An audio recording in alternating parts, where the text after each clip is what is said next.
The sun was unforgiving that afternoon. Maria wiped the sweat off her forehead with the back of her hand, her wrapper soaked and sticking to her skin.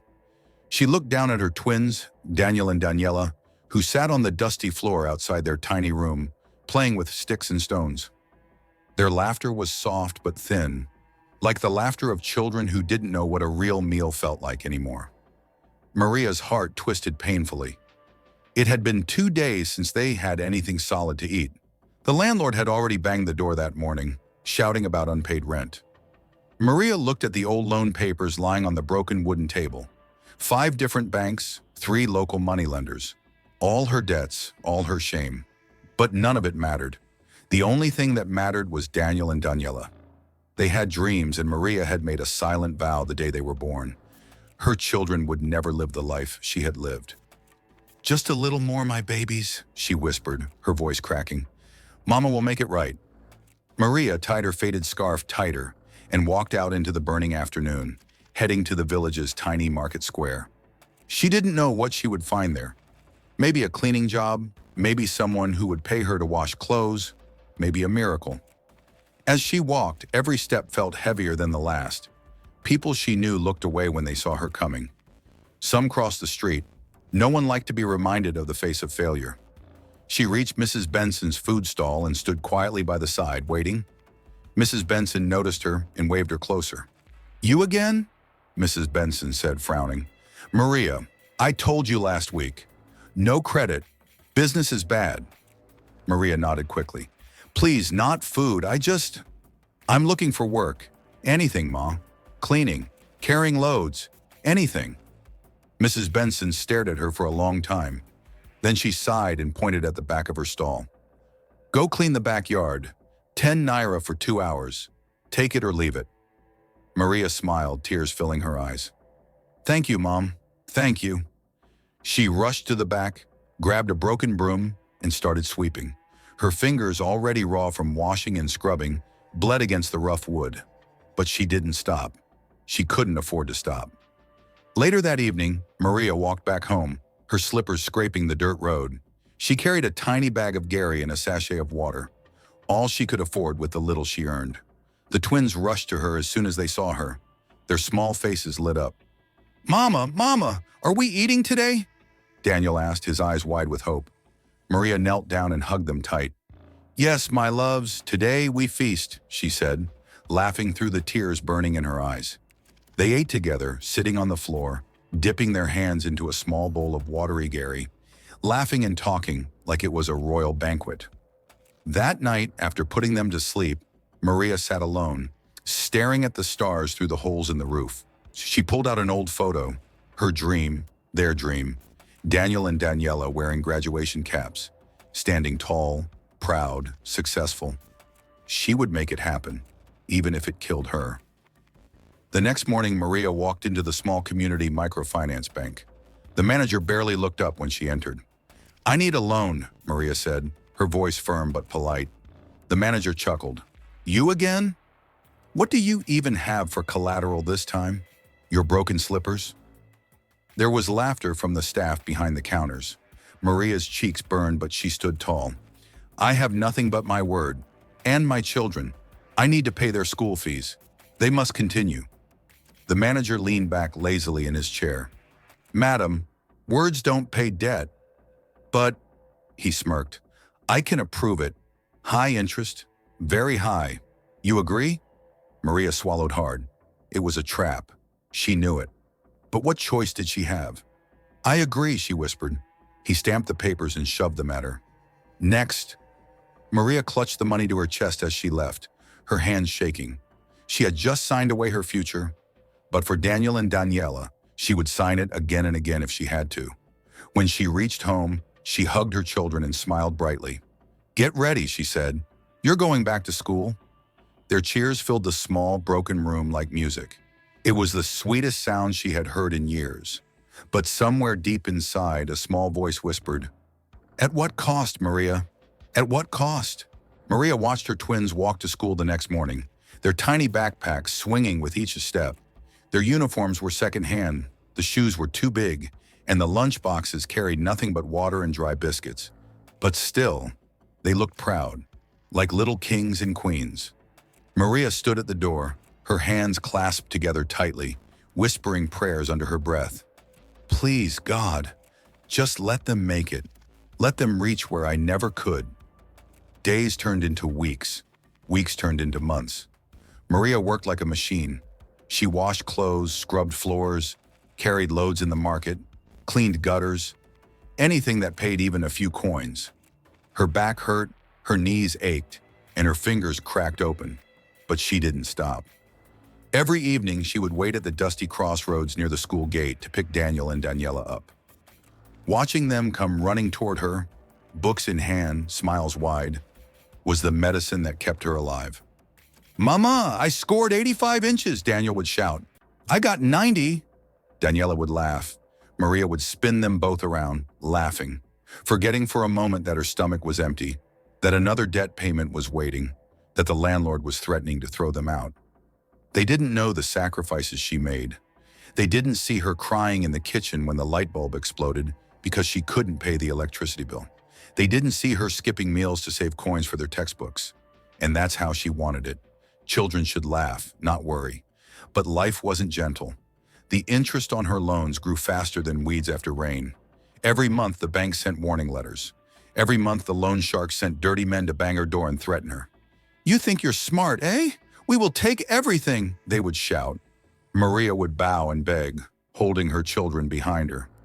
"Just a little more time, please. They are almost finished with primary school." Sometimes the men would leave after a few threats. Sometimes they would slash her water pipes, break her cooking pots, just to remind her that they could take more if they wanted. Maria kept fighting, kept praying, kept smiling for Daniel and Daniela. Then one evening, a miracle came. Daniela was chosen to represent her school at the state science fair.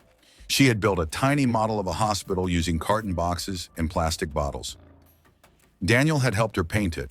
Maria wore her only good dress that day, a faded blue gown that barely fit anymore, and rushed to the event.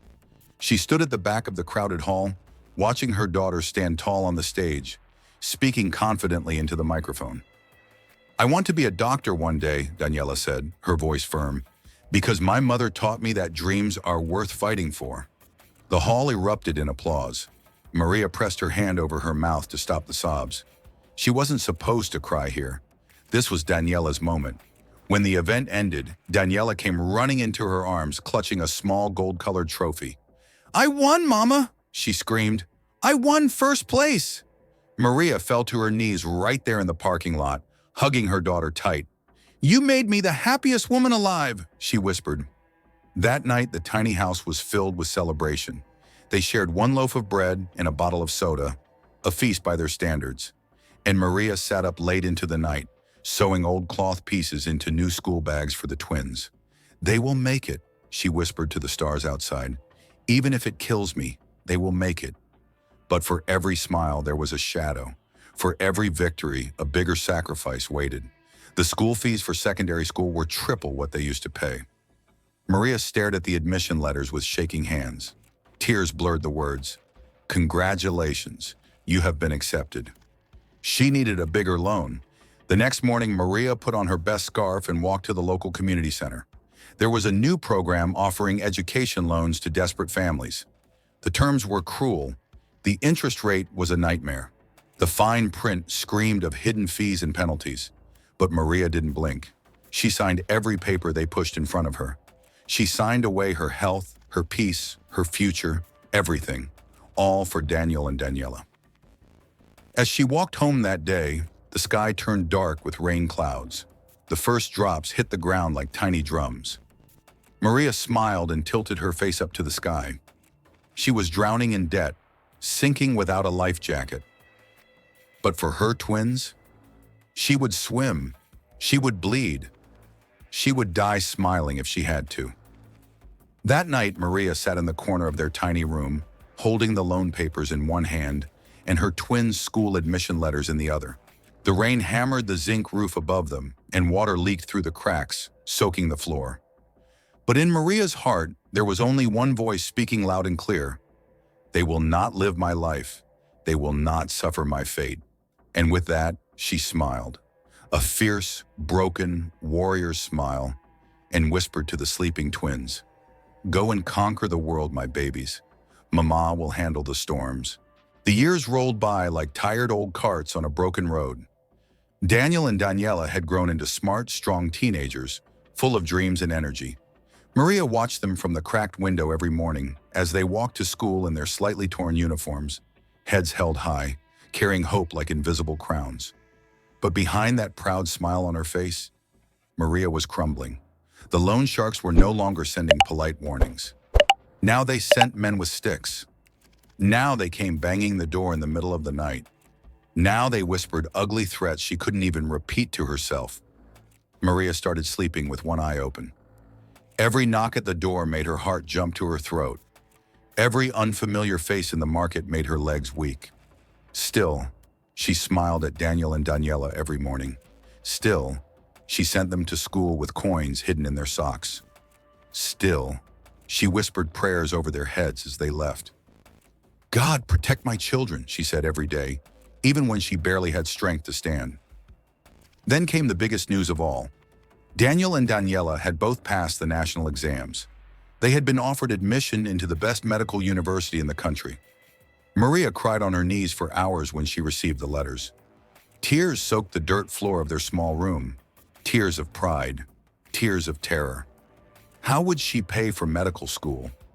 The registration alone was more than all the money she had ever held in her hands combined. And yet, she knew what she had to do. She had always known.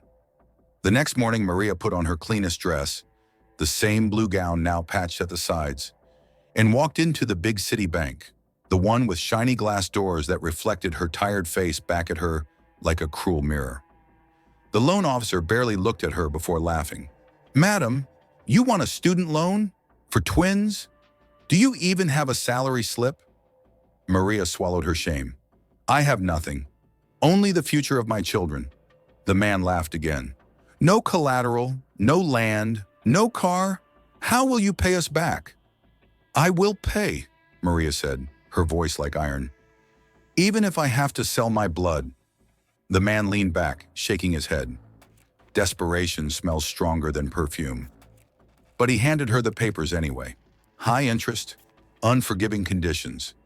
The kind of loan that could bury a person alive. Maria didn't hesitate. She signed. She stamped. She walked out of the bank clutching the papers like a woman holding both her death sentence and her salvation. She handed Daniel and Daniela the school admission letters that night. "You did it, Mama," Daniel said, lifting her off the floor in a bear hug. "We're going to be doctors," Daniela screamed, dancing barefoot in the tiny room. Maria laughed and cried at the same time. She didn't tell them about the loan. She didn't tell them about the sleepless nights that waited for her. All they needed to know was this: Mama believes in you. The twins moved to the big city for their university studies a month later. Maria packed their small bags carefully, sewing hidden pockets into them for extra safety. She kissed their foreheads 100 times at the bus station. She watched the bus drive away, shrinking into a tiny dot in the horizon, taking her whole heart with it.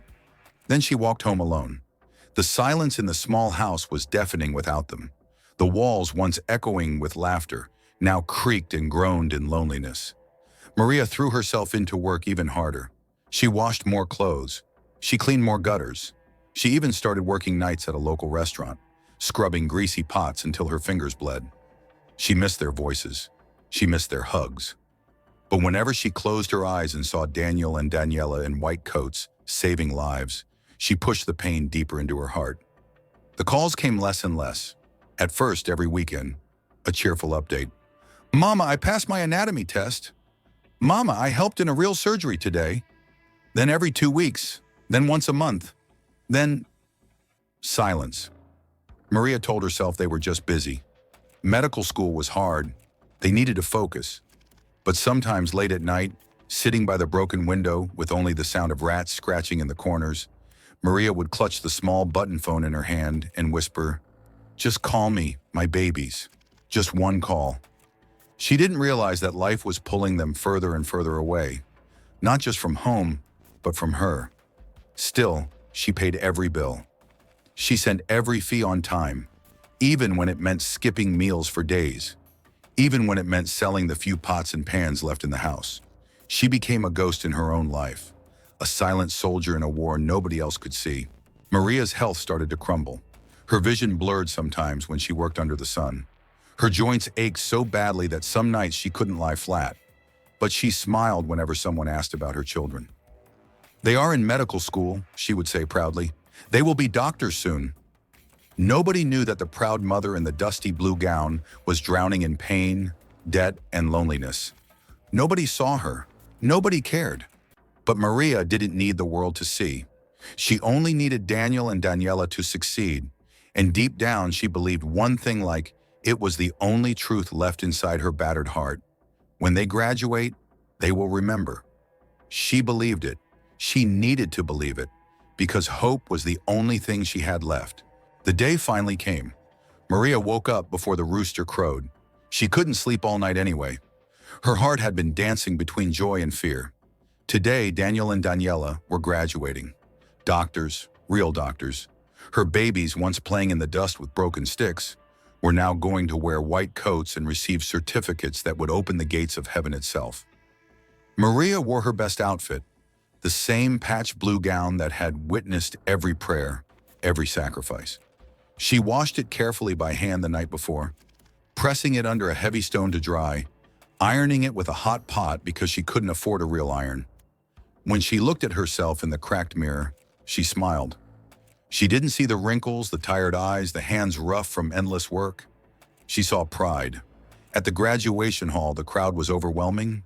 Big banners, expensive cars parked outside, families dressed like they were attending royal weddings. Maria stood at the very back. She didn't have the official invitation card required to sit inside. Nobody asked her if she was the mother of graduates. Nobody noticed the woman with the simple dress and sandals cracked at the edges, but she didn't mind, as long as she could see them. Then she spotted them, Daniel and Daniela, walking proudly across the stage in black graduation gowns and red hoods, smiling bright, receiving their certificates. The applause was thunderous. The cameras flashed like lightning. Maria clutched her hands to her chest, her eyes flooding. "That's my son," she whispered. "That's my daughter." Her heart felt like it would explode with happiness. When the ceremony ended, proud families rushed to the stage with bouquets, gifts, and expensive cameras. Maria pushed through the crowd slowly, careful not to tear her old dress. She just wanted a hug, a small hug, a simple, "Thank you, Mama." She spotted Daniel first. He was laughing with some other newly graduated doctors, adjusting his fancy gold wristwatch.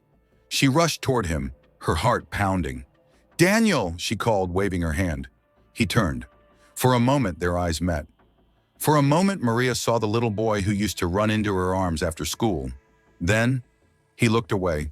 He turned back to his friends, laughing, pretending not to see her. Maria froze, her hands still raised in the air. Confused, embarrassed. Maybe he didn't hear, she thought. Maybe he didn't recognize me. She tried again. She searched for Daniela next. She saw her posing for pictures with a group of rich-looking men and women. Daniela's makeup was perfect, her heels clicking proudly on the marble floor. Around her wrist sparkled a diamond bracelet, a gift surely from some powerful sponsor. Maria waved shyly. "Daniela, my daughter!" Daniela's eyes flicked towards her, just for a second. Then she turned back to the group, laughing louder, adjusting her hair, walking away. Maria's heart cracked open like dry earth under the sun. She stood there for a long moment, people brushing past her like she didn't exist, like she was nothing but dust under expensive shoes. Finally, she turned and walked away. Outside, she found a small bench near the parking lot and sat down, staring at nothing. She had dreamt of this day for years. She had imagined Daniel and Daniela running to her, lifting her in their arms, shouting, "We did it, Mama! Because of you!" She had imagined taking photos together, even if she didn't have new clothes, even if she didn't fit into their new shining world. But none of that happened. The twins were gone, swept into a new life, a new class, a new society, where a woman with cracked sandals and patched gown had no place. As the sun dipped behind the clouds, Maria sat silently. The small paper bag she had brought, containing 2 hand-stitched handkerchiefs she had made for them, lay forgotten on her lap. She whispered to herself, "Maybe they didn't see me. Maybe they were just busy." Hope, stubborn as weeds, refused to die.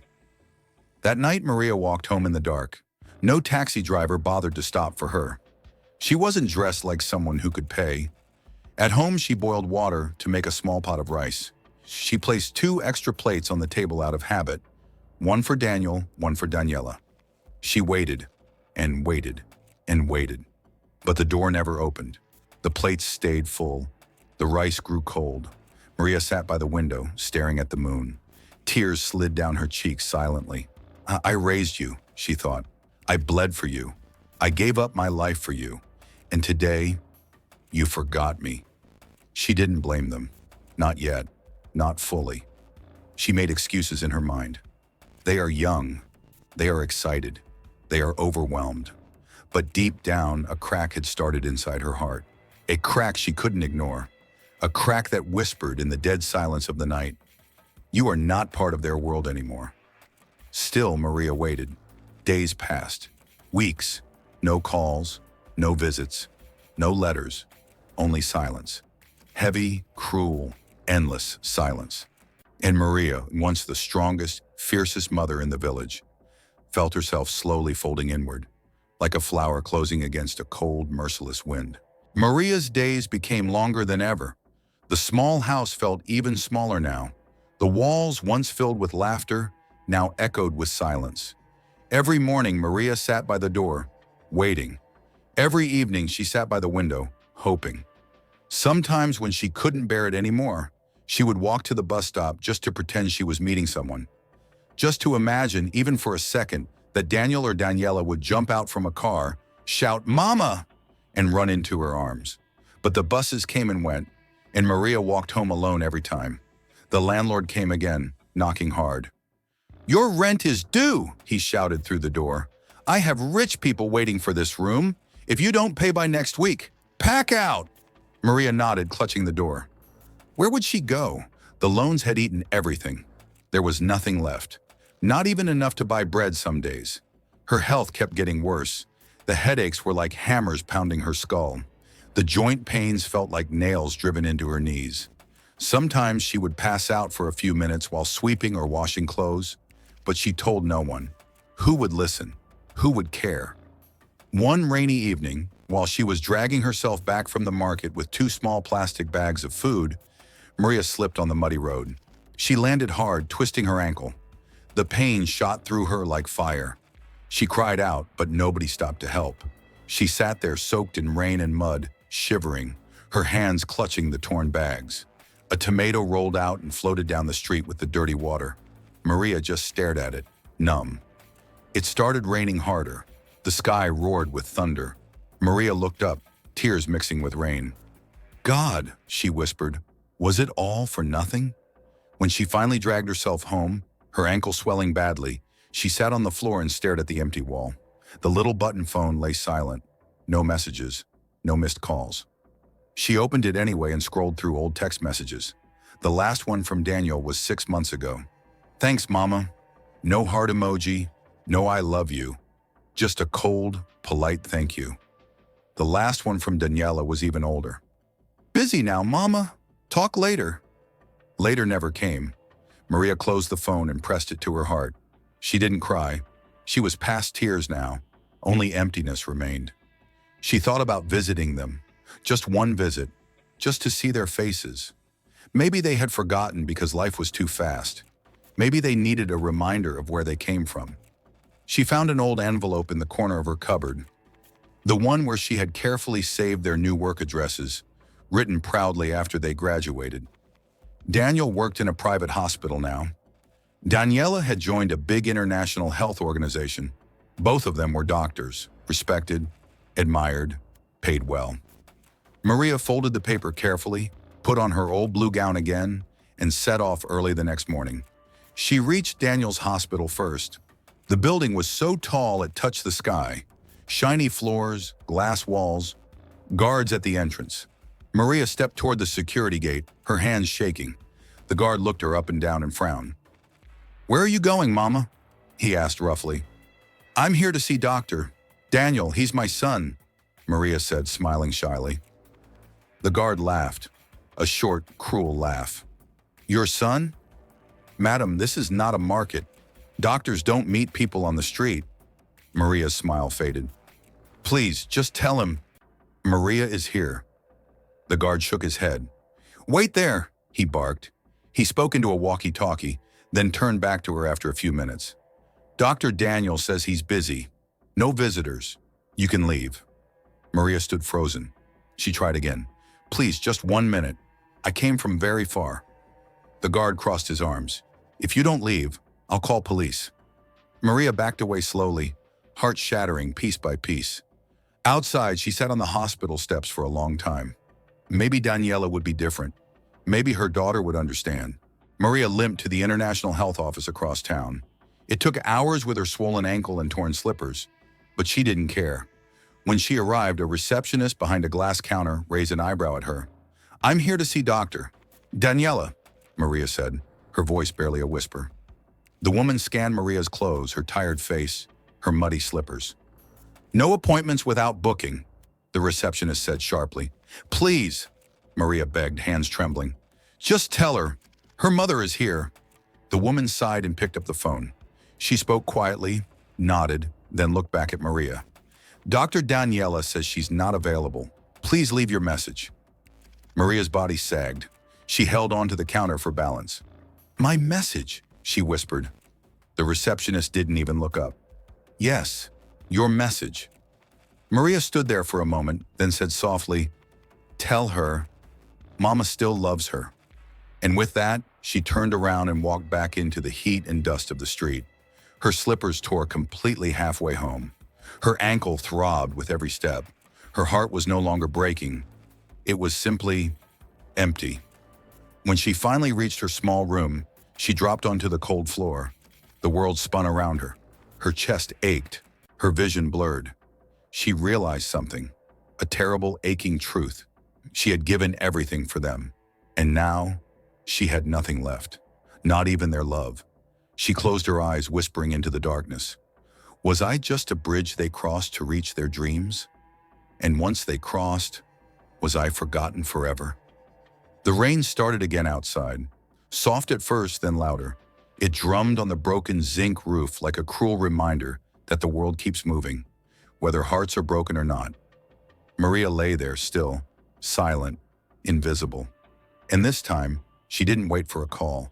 She didn't wait for a knock. She didn't wait for anything, because some waiting never ends.